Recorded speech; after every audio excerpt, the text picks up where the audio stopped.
लिपाला पोतल कोठरिया ओ में केलाया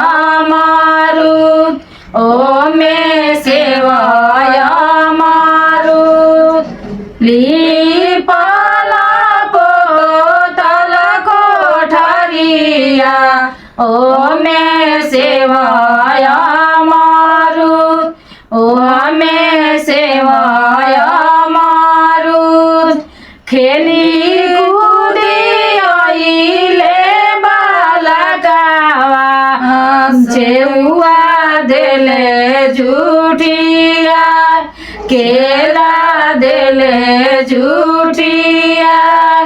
खेली कूदी आइले बालकावा फलवा देले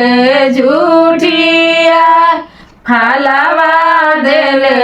झूठिया बबुआ से आमा देखी लिहाली चटक नदिहाली चला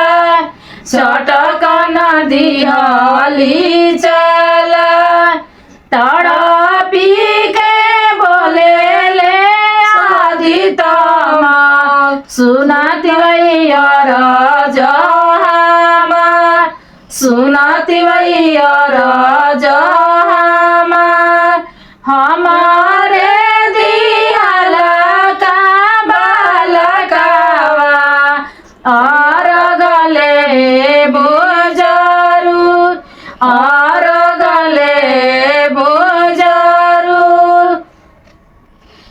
लिपाला पोतल कोठरिया ओ में फलाया